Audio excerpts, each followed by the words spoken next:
more to marketing. Welcome to More to Marketing, the podcast that explores marketing, product, and everything in between. I'm your host today, Susan Walsh, and we're here to talk about marketing with events. Very new topic. I love this topic, and so much has changed because of COVID. So today I'm excited to introduce Catherine to explore event marketing, and in particular, how to use social media to attract the right audience. Now, Catherine is an expert in this field. She's a marketing manager in the hospitality industry, focused on creating those memorable events. So, Catherine, tell us a little bit more about yourself and what you do, please. Yeah, great. Thanks, Susan. So I'm working for a hospitality company, as you mentioned earlier. So the company owns 13 different venues, ranges anywhere from pubs and bars to also higher-end restaurants and hotels. So my role is really quite varied, with a focus on event marketing as well as brand building. So event marketing is obviously a huge component of what we do when creating memorable experiences for our guests. So we market across all sorts of channels, socials, PR, local area marketing, and in-venue activations, digital SEM, obviously with such a huge focus on social media marketing as well.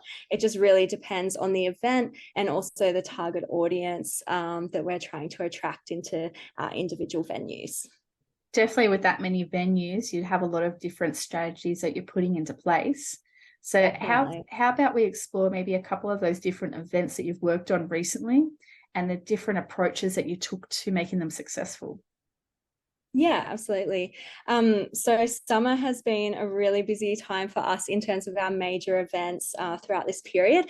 So in the lead up to the end of the year, we were juggling New Year's Eve and New Year's Day events across all of our venues, as well as a few Christmas events thrown in there as well. So it was really interesting year this time around, because people just didn't really seem to want to commit to New Year's Eve events prior to Christmas.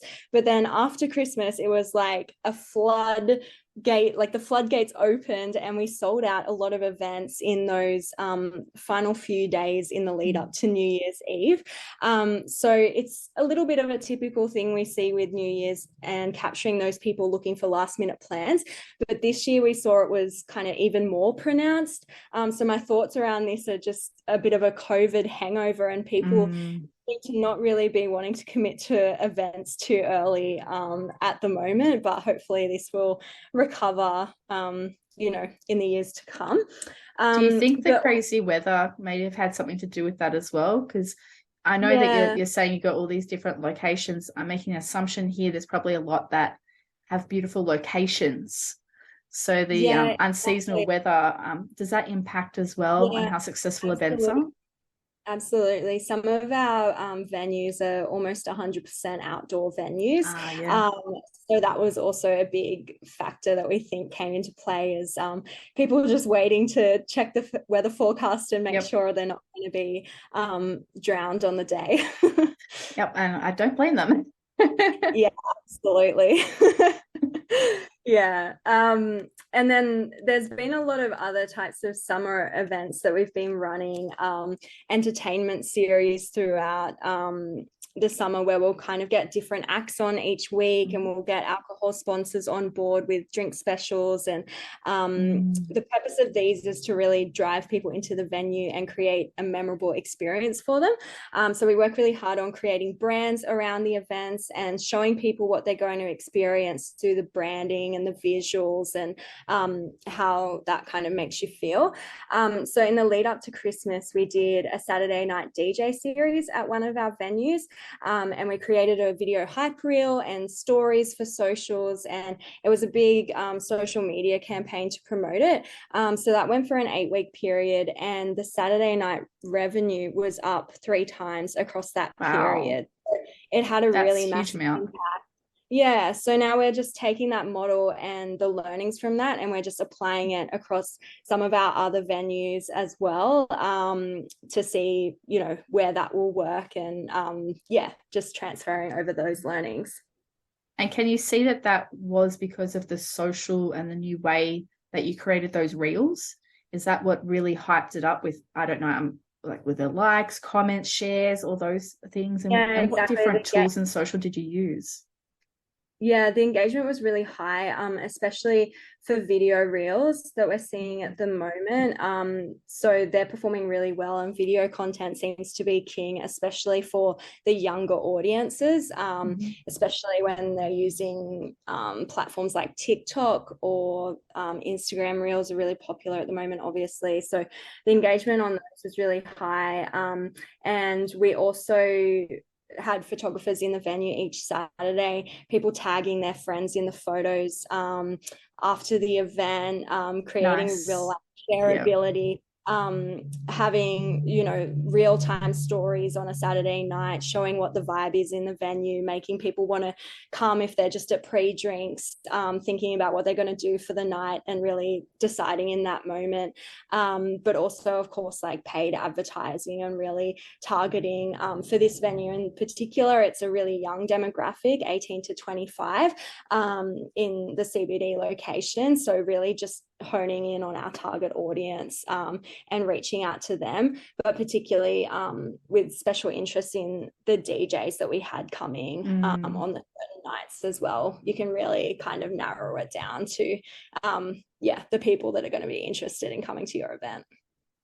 And do you collect, what type of information do you collect to be able to make it more successful the next time? Because I'm sure that you love the results 3 times. That is a fantastic result. Anyone would even just want 2 times, but 3 times is amazing. Yeah. How do you build upon that for the success for that same venue next time? Yeah, so that's a really good question. So this time around, we ran a lot of different types of campaigns and channels for this one. But like I said, the reels and some of the types of paid social targeting really worked the most efficiently for us. So next time around, we'd probably cut out some of the less performing channels and really focus our effort and budget into those channels that we know perform best and reach our target audience in the most efficient way. So yeah, we would definitely kind of leverage those insights next time as well. Yeah, so data analytics is key here for success, and just building and sharing it amongst your other venues to make sure they maximize opportunities. Yeah, definitely. Absolutely. Do you have an example you'd like to share that I can add to the comment section that you want to talk about of one of the events and a reel that you made? Oh yeah, sure. I can send that through.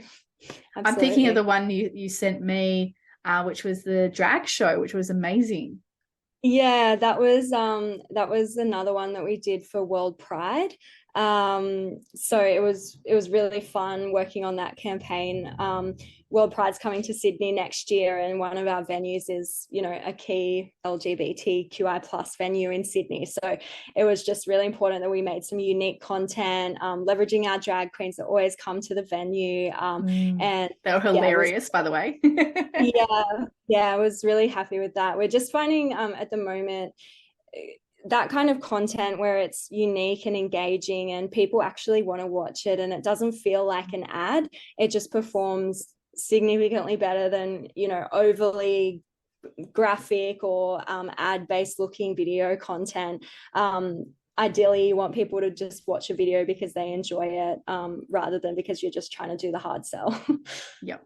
No, totally agree. And I love the idea of the live shots from the people there, trying to entice more people to come and giving the hype out, showing what's happening. And hey, check out the songs like the deck that's on right now. I think that is absolutely fantastic, and hitting, like you said, TikTok, the Instas for those people that are there all the time on social media, particularly that younger generation. Yeah, exactly. And for example, for the venue where we're doing the World Pride campaign, we get a lot of kind of engagement with different drag queens and performers that come to the venue on socials. So they're really active on their own social accounts in sharing content that we put out that involves them, or if we're promoting a show that features them, they'll be resharing it on their pages to their own audiences. So part of our kind of strategy for that venue is making sure that we're producing content that is really shareable for the queens as well and the performers that go there, just to make sure that it has that real like organic reach as well. Yeah. Yeah, the authenticness of that. The one thing I'm hearing and a key learning out of this as well, if you're wanting to really make social work for you, if you're doing event management and you've got headliners coming, is that partnership. Having that partnership with whoever is going to be performing or showcasing is important. And even going down to length of, you're saying that there's sponsorship even on products that are being sold on the day. That's making an important impact as well to help build that event as well and be able to maximize its opportunity to the target market, because naturally those drinks or food or whatever it might be would be catered to that target that's coming in to entice them to come in as well. So you're really trying to tie all that together in that strategy, which is fantastic. Yeah, absolutely. So you've told us a bit about things that have gone well, things that you've improved on and made amazing, but what's one of those key mistakes that you see out there that is happening either in event marketing, social marketing, even just marketing in general, that you see happening in events? Yeah, I think a key mistake is not doing your research and identifying the target audience. I think it's really important to ask yourself, like, who are you trying to appeal to? What are their demographics? What can your event offer them? And what do they even want out of it? And I think these are just really important questions to ask. And it's basically just the groundwork for your entire marketing campaign and the creative and the strategy. And it should really guide everything that follows. And I've really learned this in my current role because I work across such a wide variety of venues, and they've all got significantly different audiences, you know, from LGBT venues to high-end fine dining restaurants to you know, party-centric venues in the city for a younger audience. So, you know, they've all got different audiences. So we really need different marketing strategies across all of them. Yeah, definitely couldn't be a one size fits all there, not these days anyway. Yeah, that's right. Is there anything else that you see out there that you'd love to see improved on, or a future trend? I know for myself, I look at the market itself, and I think events. I just saw this really cool clip the other day of artificial intelligence, the VR experience, having an arena where instead of having that physical building, you can actually have people sitting around on the machines and being part of it. And I actually saw it was for a boxing match, kind of like a UCF kind of thing, was going to be one of the big major things that was coming out soon. What are your views on how that might impact how social media plays out and also the venues for marketing? Yeah, I think that's really interesting, especially I think that was something that probably came out of COVID a little bit, you know, virtual events when you couldn't attend something in person.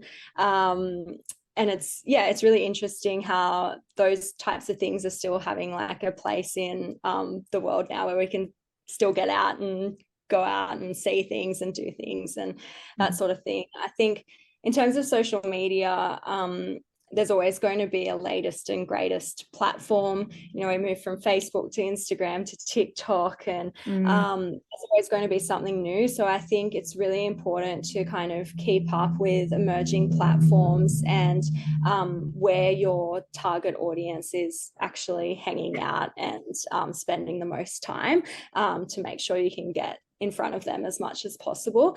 But I also, as I mentioned, I think in terms of trends, like organic content is key. The more that you can create watchable, interesting content that people actually want to finish and enjoy, the better, rather than trying to think like, what am I trying to sell and how am I going to sell it? It's more like, what do people actually want to see from me? Yeah, and one of the key things I've heard recently coming out is that product placement on TV ads and movies is becoming even greater now. I always relate this back to the famous coffee cup in Game of Thrones, because that was money can't buy product placement in an age where there shouldn't have been any coffee cups. So you're lucky if you were that brand. And I can see a lot more of that happening as well when it comes to socials, where it's that organic feel, where it doesn't feel like an ad, similar to the coffee cup kind of thing, where it's just there, it's natural, it's just part of it. It may or may not fit where it's going, but you feel that it's authentic and you want to watch it. Yeah, exactly. And I think, partnering with certain influencers that have audiences that represent the audience you're trying to reach as well. That's a really effective way to kind of do that as well. Exactly. And you've given some fantastic examples of that as well. Now, one of my second last question, what excites you about social media? What parts of it really make you energized about it? Like what new things, what past things, what about it just really excites you? Because I know, because I've known you for a while now, that it does. It's one of the passion pieces for you. So tell us a bit more about what excites you about social media. Yeah, I'm going to answer that in a kind of nerdy way, because the thing that excites me the most is the data you can get out of it. Whatever you post on there, if it's gone well or if it's been a terrible failure. And either of those outcomes, there's a lot you can learn from it. So I just love that, as pretty and shiny as it is, which I also love, you can also dig into the numbers and the performance and the insights that come out of that, and really learn from that, and change things up in the future in a data-driven way. So that's the thing, or one of the things that I really love about social media. And when you get it right and you see those likes and clicks and engagement coming through, it's just very good feeling. I completely agree. It's that pat in the back moment going, yes, I did it. Yeah. I love it. All right. Exactly. My last question for you. And I ask everyone this, what brand, any brand in the world, still existing or not existing, do you think best represents who you are and why? Ooh, I would say, this is not the first time I've been asked this question, actually, which is wild. But I would say Nike represents me the most, because I love their motto, just do it. I, love just getting out there, trying new things, getting shit done. And that's just my favorite way to kind of learn. So yeah, I think that represents me the most. Beautiful. I love it. And I can definitely say that is how you operate as well. You've always gotten in and learnt new fantastic ways of doing things, and you've demonstrated a whole pile of new learnings for me to learn from now too. I'm going to be checking out a bit more of TikTok, I think, and how I can do more things with that, because I don't actually use a lot of TikTok. So thank you so much. Yeah. Okay. No worries at all. For me, one of the other best things out here is being authentic and organic. Don't try and fake it till you make it here. Actually put the time and effort in to understand your audience, make sure they're going to resonate with it, and then you can build something magical out of it to get them to come and be part of your event. So that was another key takeout that I've gotten out of this and learnt from. Great. So thank you so much, Catherine, for today. Don't forget to add More to Marketing to your playlist so you don't miss out on any other future fabulous guests. Have a great day. More to Marketing.